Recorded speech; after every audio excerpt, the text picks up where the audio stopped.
과학톡 최미영입니다. 자동차 스스로가 알아서 주차 공간을 찾아서 주차하는 모습 이제는 낯설지가 않은데요. 우리는 자율주행 자동차를 보면서 4차 산업혁명과 달라진 세상을 체감하고 있습니다. 미래 교통수단은 또 얼마나 달라질까요? 오늘 과학톡은 미래로 달려가 보겠습니다. 스마트 도시를 움직이는 미래 교통에 대해서 알아보겠습니다.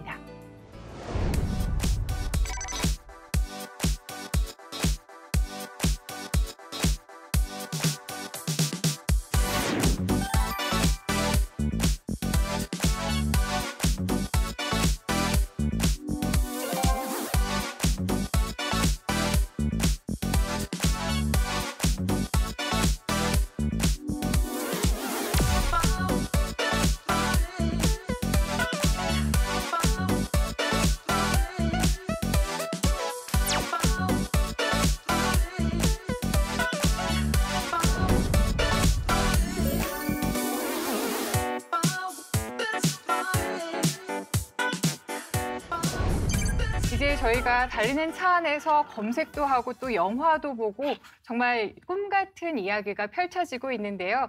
이 자율주행 자동차 지금은 어느 정도의 상용화 단계에 접어들었는지 좀 궁금합니다. 네, 일단 두 가지 측면에서 지금 상용화가 진행 중에 있고요. 하나는 우리가 잘 아는 자동차 회사들, 특히 승용차 중심의 자율주행 차량을 개발하고 있습니다. 일부 운전자가 운전 시에 악셀레터와 브레이크를 살짝 놔도 주행할 수 있는, 그리고 핸들을 살짝 놔도 괜찮은 정도. 근데 굉장히 짧은 시간. 그래서 그거를 할 수 있는 기능들을 복합적으로 갖춘 게 지금 레벨 2인데요. 거기까지 지금 상용화는 이미 돼 있습니다. 두 번째 자율주행은 구글이 시동을 걸었는데, 구글에서 그 조용 전기차를 중심으로 저속으로 자율주행하는 것들을 개발했는데, 이게 최근에 그 아주 작은 대중교통 셔틀, 마을버스 같은 것보다 더 작은 셔틀에 적용돼서 지금 달리고 있고요. 전 세계 한 30개 도시에서 1000대 정도가 지금 이 차량들이 운행되고 있습니다. 운전자가 없고요. 대신 저속입니다. 그리고 제한된 공간만 다니고 있고, 우리나라에서 판교에서 처음으로 지금 시도해서 시범 주행 중에 있습니다. 이렇게 두 개의 길로 지금 보시면 되겠습니다. 네. 그 사실 저희 세대는 그 초등학교 때 그 전격 제트 작전이라는 사실 저희는 이런 시대가 올 줄 알았습니다. 네, 그래서 사실 크게 뭐 그 괴리감은 없는데 정말 요즘 이렇게 빠르게 발전하고 있는 거 보면 곧 나도 다음 차를 이 자율주행차로 사야 되는 게 아닌가, 뭐 그런 느낌을 좀 많이 받습니다. 수연 학생은 자율주행 자동차 하면 뭐가 가장 먼저 떠올라요? 저는 일단 자율주행 자동차가 상용화되게 되면은 졸음운전이나 음주운전 등으로 인한 피해가 정말 현저히 줄어들 것 같아서 교통사고로 인한 사망률이 낮아지지 않을까 싶고요. 또 이렇게 가족끼리 차를 타고 여행 같은 걸 갈 때 다 졸리니까 잠드는데 아빠만, 아니면 엄마가 운전하실 때는 엄마만 깨어 계셔야 했던 게 많이 죄송스럽고 되게 안타까웠거든요. 수장님, 그 정확히 자율주행 자동차라고 하면 어떤 조건이 필요한 건가요? 약간 좀 정의에 대해서 정리를 해주시면 좋을 것 같습니다. 네, 그 미국의 자동차공학회에서 만든 자율주행차의 정의를 지금 전 세계가 같이 그 일종의 표준처럼 공유하고 있습니다. 제가 직접 운전해야 되는 자동차는 지금 현재 수준 제로입니다. 아무것도 없는 자율주행 기능이 없죠. 그 이제 1수준에 올라가면 제 차에 혹시 제가 깜빡 졸아서 그 차로를 이탈할 경우에 차로 이탈하는 경고 장치를 줍니다. 레인 디파처 워닝 장치라고 해서 그거를 주면은 그게 운전자의 그 경각심을 불러일으켜서 운전자 다시 졸음을 깨서 할 수 있는, 그게 이제 경고음으로 울리기도 하고, 또는 일부 이 최어에 저희 운전 그 석에 저것도 줍니다. 이렇게 진동을 줘가지고 자극을 주기도 합니다. 햅틱이라고 해서 자극을 줘가지고 그렇게 해결하기도 합니다. 레벨 2로 올라가면은 제가 악셀레터랑 브레이크를 안 눌러도 어댑티브 크루즈 컨트롤이라고 해서 이게 제가 최고 속도와 앞차량 간격만 조정하면 제가 이제 드디어 발을 놓습니다.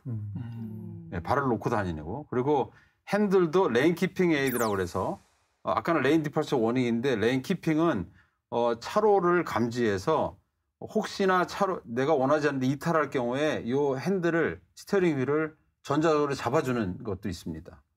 이런 게 복합적으로 된 게 레벨 2입니다. 요거는 지금 좋은 차에는 다 있습니다. 그렇습니까? 예. 그래서 제가 몰랐군요. 네. 그리고 이제 레벨 3로 올라가면 운전자가 아까 얘기했던 대로 식구들과 운전하면서 잠시 졸아도 되는.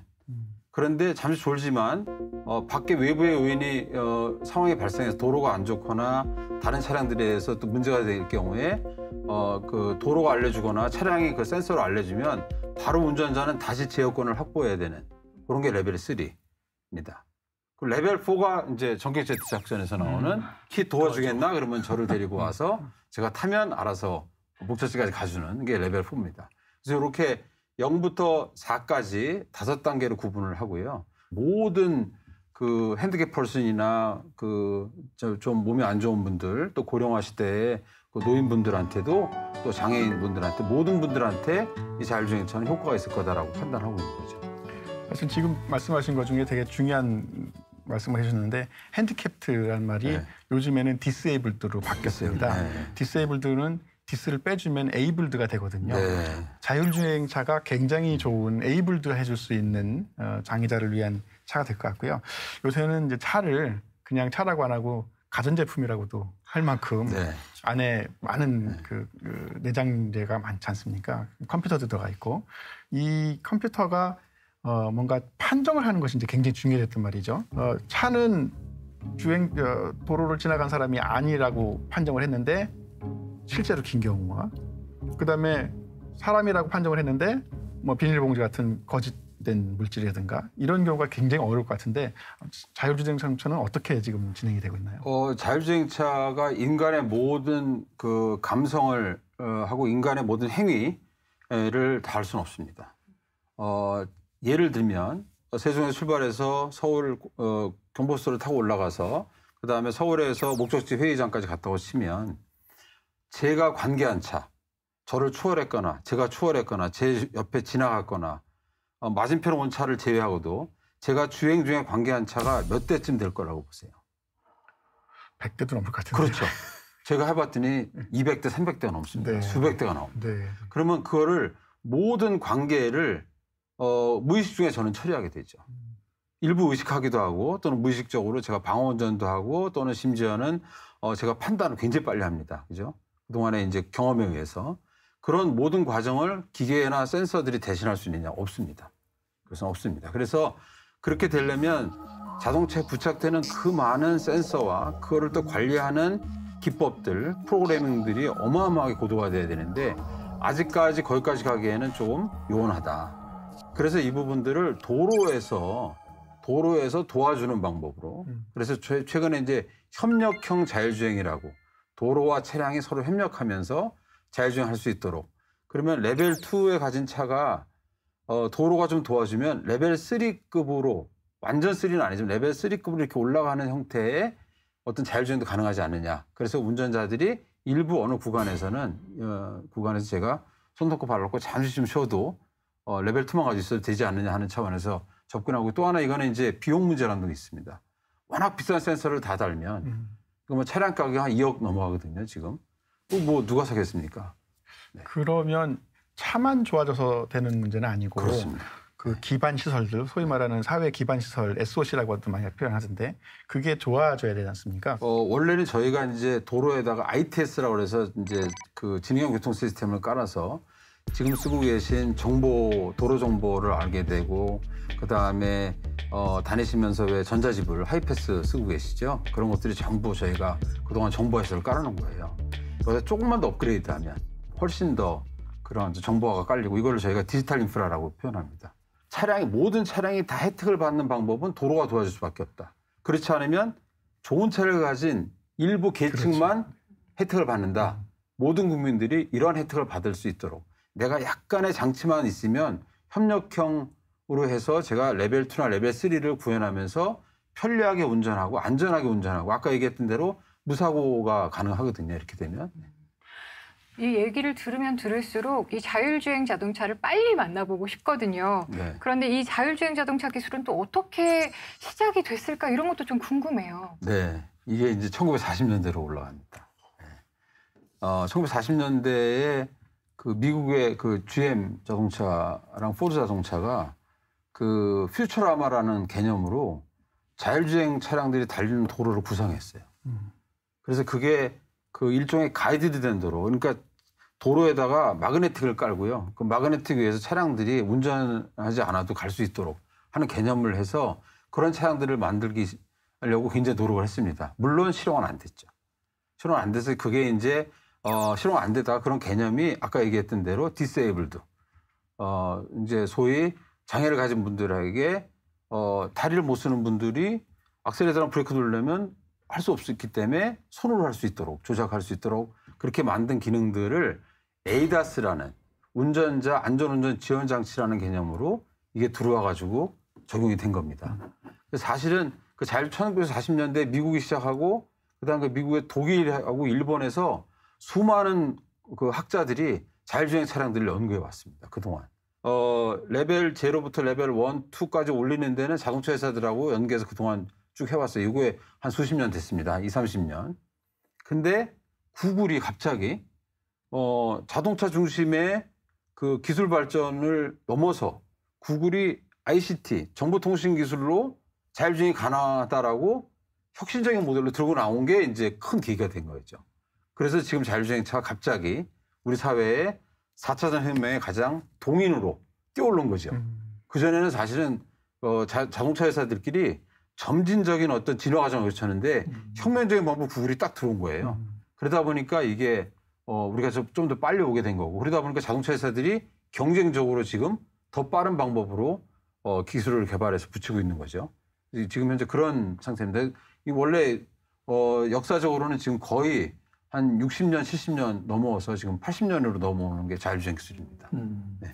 그 말씀을 듣다 보니까 사실 그동안 그 뭐 화성 같은 곳에 보냈던 이 탐사선들, 네. 탐사 로봇들, 네. 네, 바퀴가 달려 있잖아요. 네. 그리고 또 지구에서도 이렇게 인간이 갈 수 없는 네. 그런 공간에 그런 뭐 무인 그렇죠. 로봇을 많이 보내는데 이런 로봇들도 약간 자율주행차의 범주에 놓을 수가 있을까요? 이제는 들어오죠. 그 레벨 4가 바로 저희가 완전 무인 자율주행으로 가는 시대가 바로 그건데요.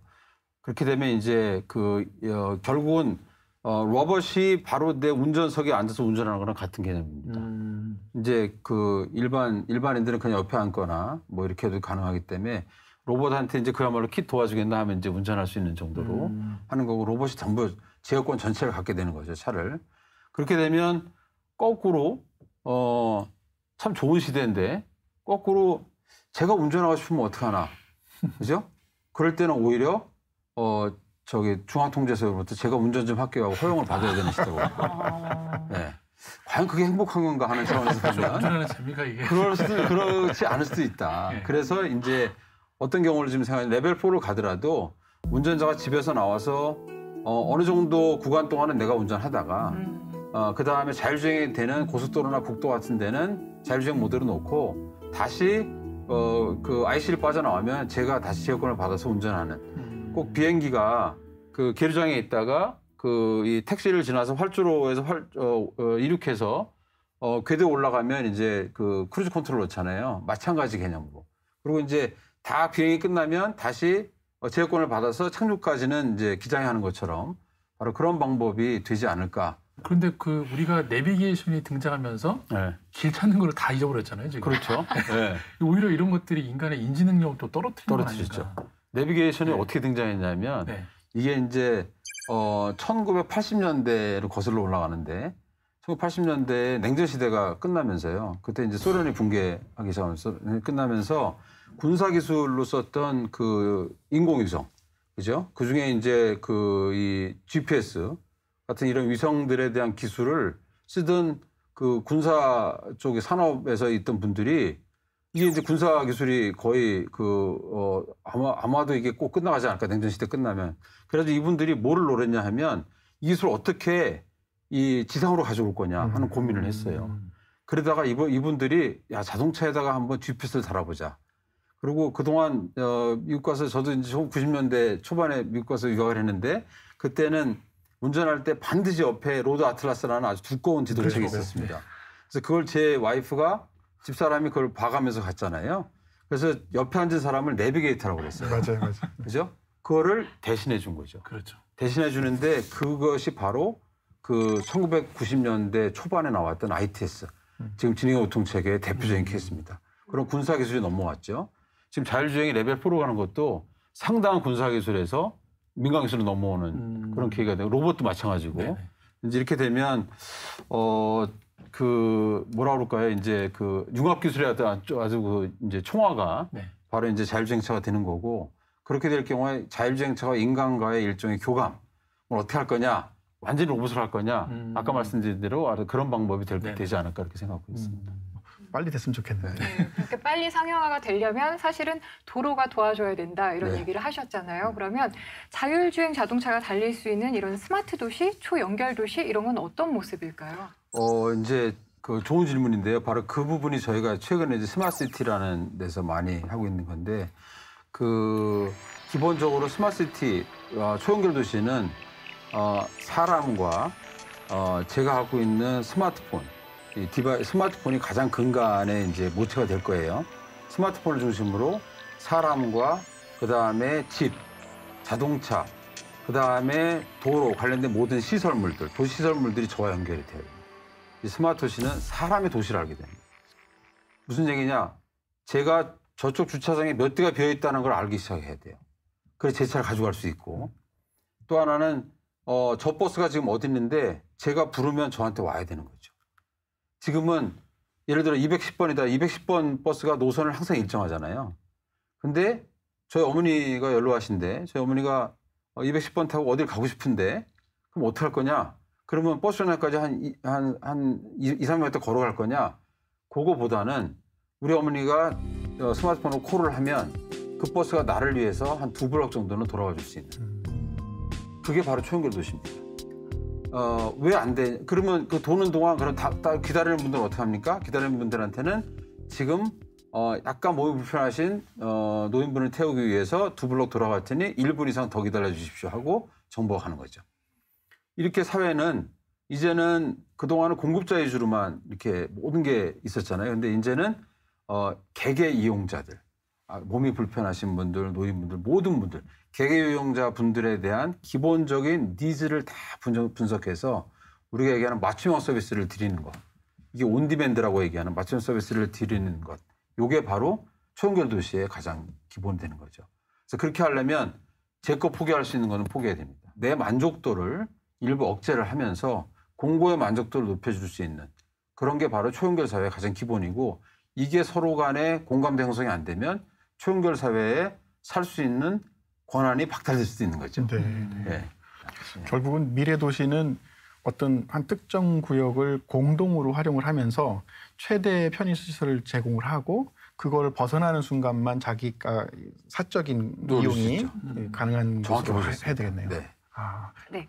그러면 우리나라 자율주행 자동차의 기술은 지금 어디까지 와 있나요? 가장 원천이 되는 기반 기술은 많이 뒤처져 있습니다.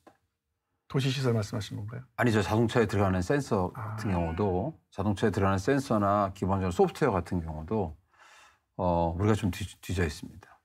이 문제가 지금 여러 가지 그 전문가들이 많은 토론을 지금 거치고 있는 건데 어떻게 하면 우리가 장기적으로 지금까지 나온 여러 가지 그런 어떤 신기술들, 센서나 그다음에 그다음에 영상 기술 이런 것들을 어떻게 우리가 확보할 거냐 하는 차원에서는 뒤져 있습니다. 사실 우리나라가 IT 기술도 뛰어나고 네. 자동차 기술도 뛰어나서 저는 이 자율주행 자동차 시장에서도 우리나라가 꽤 경쟁력이 있을 거라고 생각을 해왔거든요. 네, 네.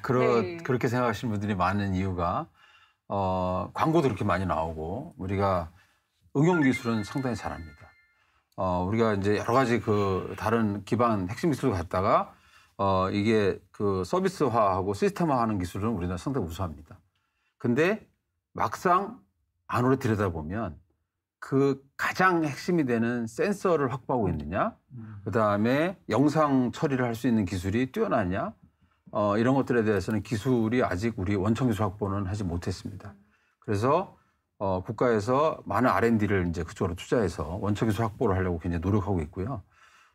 그런 거 하려면 사실은 인력이 많이 필요한데, 그리고 여러 그 젊은 과학자들이 많이 붙어야 되고, 그다음에 이 젊은 과학자는 특히 예를 들면 수학이나 물리나 그다음에 그 소프트웨어 엔지니어링, 특히 이제 코딩부터 시작해서 이런 모든 것들이 좀 갖춰져야 되는데 요즘 전문가들이 없어요.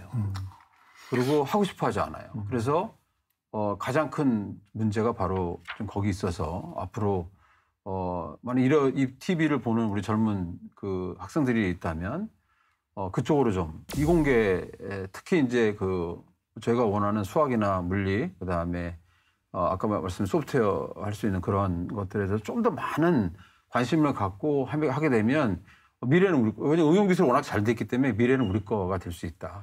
그리고 모든 차가 다 자율주행차가 되기 위해서는 2040년 이후가 될 것 같은데, 그러려면 시간이 많기 때문에 저희가 지금부터 준비하면 원천기술 확보를 하면서 기존의 응용기술에다가 접목을 하면 우리가 오히려 우리 선두로 2030년에는 선두로 나갈 수 있는 가장 좋은 기회에 와 있다고 보기 때문에 저는 이제 그 문제에 있어서 이 질문에 제가 그 답을 드리는 게 약간 암울한 실도 있지만 미래도 있기 때문에 우리가 이거를 어떻게 극복할 거냐 하는 차원에서는 많은 분들이 좀 고민하고 노력했으면 하는 바람입니다.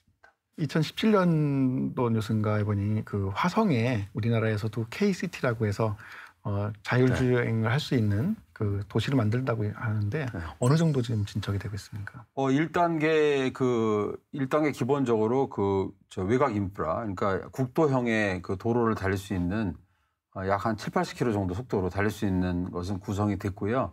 지난 12월 12일 날 1단계 기공식을 했습니다. 아, 그래요? 네, 그래서 그럼 거기 K시대에 가면 자율주행차를 체험해 볼 수가 있나요? 그렇죠.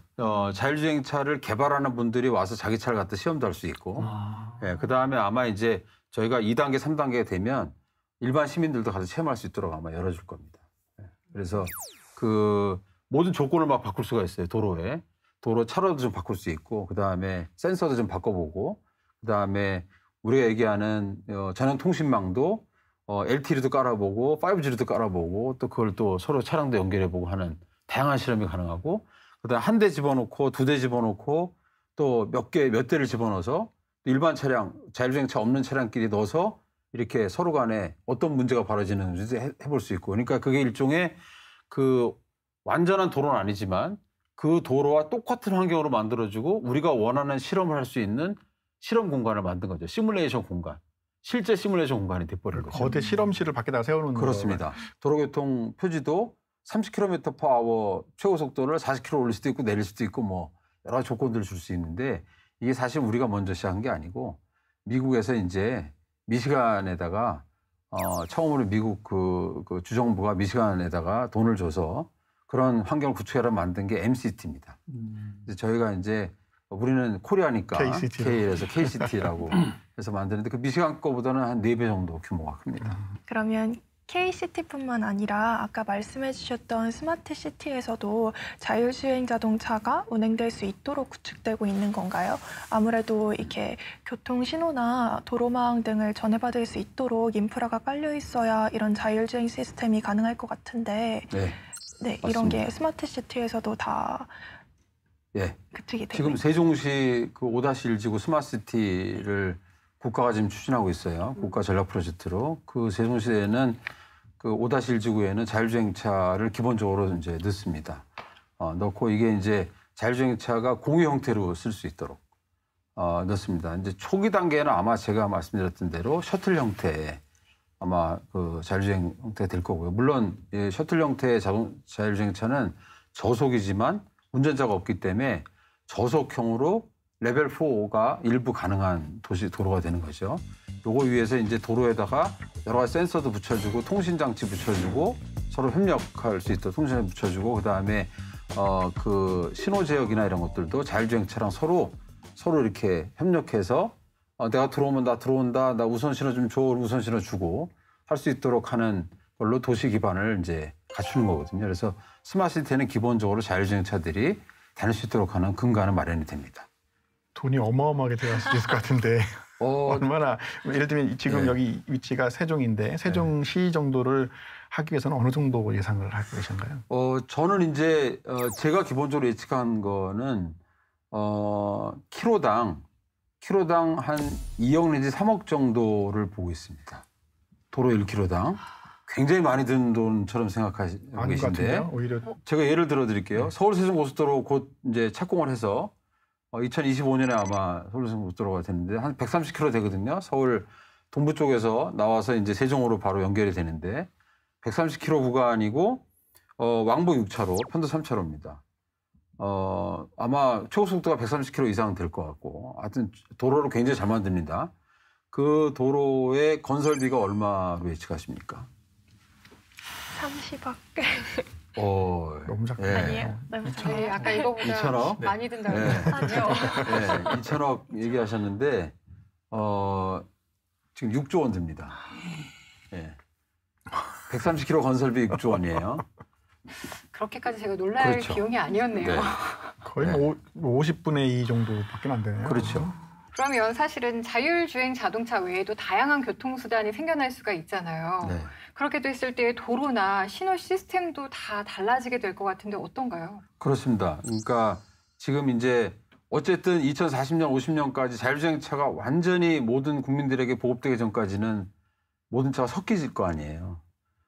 트럭 다녀야 되고, 그 다음에 자전거도 다녀야 되고, 심지어는 이제 그 요즘 나온 초소형 전기차도 있어요. 아주 작은 전기차, 1인승짜리. 그런 것도 있고, 세그웨이도 다녀야 될 거고, 여러 가지 다양한 모빌리티가 섞여야 되잖아요. 세그웨이가 허용된 도로는 어떻게 달릴 거냐? 도로 맵을 알려주고 내비게이터를 찍어주면 글로만 다닐 거 아닙니까? 일반 도로 들어오지 않게. 그럼 모든 것들을 섞이는 소위 모빌리티 환경이 극대화되는 상황에서의 그 상황에서는 저희가 도로에 대한 기본적인 지금까지 완전히 구역을 나눠준 것보다는 어느 날은 차로가 한 차로로 줄어들어서 나머지 이만큼은 주말 같은 경우에 이거는 자전거나 세그웨이만 다녀라. 주중에는 이만큼 넓혀서 자동차가 다녀라. 그다음 주중에는 뭐 자전거를 좀 줄이겠다. 뭐 이렇게 해서 아주 다양하게 변경이 가능한 가변할 수 있는 여러 가지 상황. 그리고 신호등 마찬가지. 신호등도 어느 날은 어느 시간대는 신호등을 고정으로 주고 있다가 어느 시간대는 자율주행차에 맞춰서 좀 더 자율주행차가 더 많이 달리도록 해주고 어느 순간에는 밤에는 차량들이 없잖아요. 그러면 신호등을 왜 저렇게 켜놓습니까? 꺼야죠. 전멸로 하고 들어오는 차가 있으면 그린 주고 바로 나가면 다시 레드로 바꿔주는 뭐 이런 방법으로 바뀌어야 되기 때문에 지금부터 해야 될 것들은 굉장히 많습니다. 뭔가 도로 운용이 굉장히 효율적으로 변할 것 같다라는 생각이 들거든요. 그렇죠. 그러면서 제가 좀 드는 궁금증 중에 하나는 네. 저희가 영화를 보면 차가 도로만 다니지 않잖아요. 하늘로도 그렇죠. 이제 다니기 네. 시작하잖아요. 네. 이런 일들이 현재 우리 일 속에서도 일어날 수 있을지 좀 궁금하거든요. 예, 제가 그래서 이런 연구를 2011년에 10년에 해서 11년에 제가 이제 연구를 끝내면서 제가 영상 하나 만드는 게 있는데요. 이제 과연 우리가 초고층 빌딩 시대에 살고 하게 되면 저기 300층까지 어떻게 올라갈까? 예를 들면 저기 어떻게 올라갈까 하죠. 그 엘리베이터 타고 올라가는 것만 있냐? 그렇지도 않을 수 있다.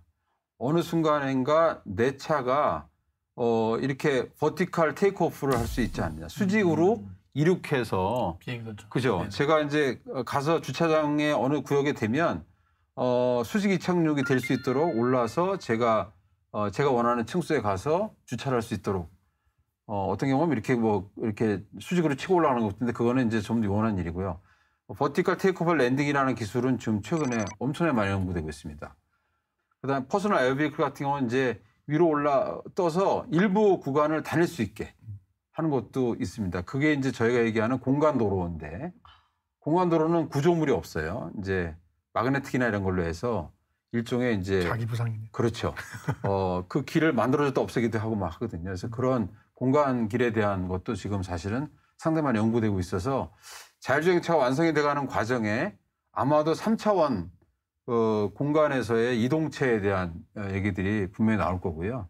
우리나라도 항공우주연구원을 중심으로 해서 상당히 지금 빠르게 퍼스널 에어비클 연구들이 지금 진행되고 있습니다.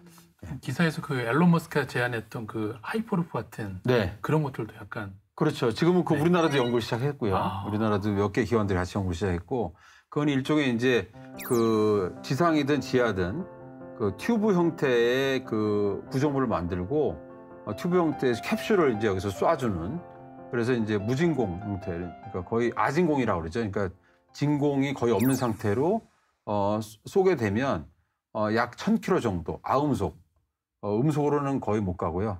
아음속으로 해서 예를 들면 서울 부산은 그냥 한 10몇 분 내로 들어갈 수 있는 뭐 그 정도의 기술은 된다고 지금 보고 있고요. 지금 물론 이제 완전히 상용화될 때까지는 시간이 걸리겠지만 물론 그리고 안전 문제도 있지만 그리고 상당히 많은 인프라 비용도 들어가지만 앞으로 그런 것도 지금 연구는 되고 있다 하는 차원에서 앞으로 많은 변화들이 있을 것 같고 아마 저희 그 자식 세대들은 아마 엄청나게 많은 그 게임에서 하던 것들을 아마 현실에서 예, 느낄 수 있는 그런 세대가 되지 않을까.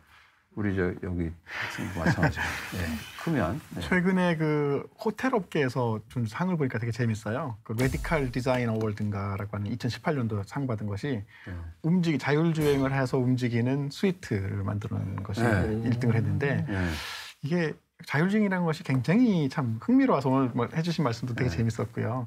사람들은 다 이제 원할 텐데 아마 우리나라뿐만 아니라 전 세계적으로 다 지금 박차를 가하고 있을 것 같은데 세계적인 경향은 어떻습니까? 어떤 식으로 발전하고 있고 어디가 제일 돈을 많이 투자하고 있나요? 지금 이제 특히 자율주행 쪽은 제일 앞서가는 나라는 미국과 독일과 그다음에 일본입니다. 이제 또 하나는 이 자율주행 가지고 변화되는 사회를 지금 보기 시작했어요. 자율주행 시대가 되면 사회가 어떻게 변할 건가? 물론 다양한 형태로 오겠지만 아까 말씀드린 대로 기본적으로 자율주행과 그다음에 모빌리티 내가 차량이 없어도 공유형 형태로 그런 어떤 모빌리티가 구성이 되지 않을까. 그러면서 많은 변화, 상업에도 변화가 일어날 거고요. 아직까지 섣불리 어떻게 될 거다 예측하기 좀 어려울 걸로 보고 있죠. 하면서 변화를 이렇게 좀 하고 있습니다. 그 어떤 모빌리티 관련 영상을 봤더니 그 아침에 자기가 먹고 싶은 식사를 주문을 하면 공유 그 스테이션에 있는 차가 그걸 테이크아웃해서 가지고 와서 회사 가는 길에 식사를 하더라고요. 이 자율주행 자동차 얘기를 하다 보니까 추후에 변화될 우리 삶의 형태 또한 굉장히 기대가 되거든요. 그렇기 위해서는 사실은 이 분야에 정말 열정을 가지고 연구해줄 청소년들이 지금 굉장히 필요하다고 생각이 들어요.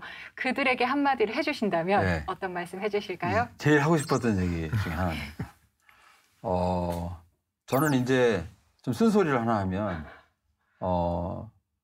우리나라 입시제도를 바꿔야겠죠. 이런 입시제도 하에서는 절대 이 수학이나 그다음에 물리나 그다음에 이런 어떤 공학 쪽에 첨단 공학 쪽으로 관심 있어 하는 사람들이 점점 관심을 떨어뜨리고 아주 힘들어하고 그다음에 멀리하고 배척하잖아요. 그래서 좀 더 이렇게 재미를 좀 불어주는 특히 이제 젊은 세대들한테 뭐 뒤에도 저 그래프가 보면 나오지만 왜 우리가 그 2차 방정식을 그려야 되는지 그리고 왜 우리가 그 거리를 시간으로 미분하면 속도가 되는지, 그걸 그럼 어떻게 적용할 건지, 뭐 이런 것들도 좀 쉽게 알려주면서 재미를 붙이게 하면요. 우리 한민족이 얼마나 똑똑합니까? 그리고 게임하는 거 보면 애들 게임하는 거 보면 기가 막히거든요. 근데 저 게임을 하는 게 중요한 게 아니라 저 게임을 어떻게 만들까? 그래서 저 게임을 만들려면 뭐가 필요한지를 알게 해주자는 거죠, 저는. 그래서 게임도 하게 하고 또 그걸 하기 위해서 수학도 좀 할 수 있어야 되고 물리도 좀 가르치고 뭐 화학도 가르치고 뭐 이런 다양한 형태의 어떤 기초과학과 공학 베이스를 좀 키워주는 독일이 그렇게 하고 있어서 전 그렇게 하면 우리 인구도 줄어들지만 사실은 저는 그거에 대해서는 그렇게 걱정 안 해요. 워낙 똑똑해요. 우리 민족이 워낙 똑똑하기 때문에 잘만 이렇게 길러주면 우리가 앞으로 20년 뒤에 우리가 주도하는 사회가 될 것 같다는 세계를 우리가 주도할 수 있다. 네, 오늘 이렇게 자율주행 자동차에 대해서 이야기 나눠봤습니다. 네, 오늘 네 분 말씀 감사합니다. 지금까지 국민과 과학이 소통하는 시간 과학톡이었습니다. 시청해주신 여러분 고맙습니다.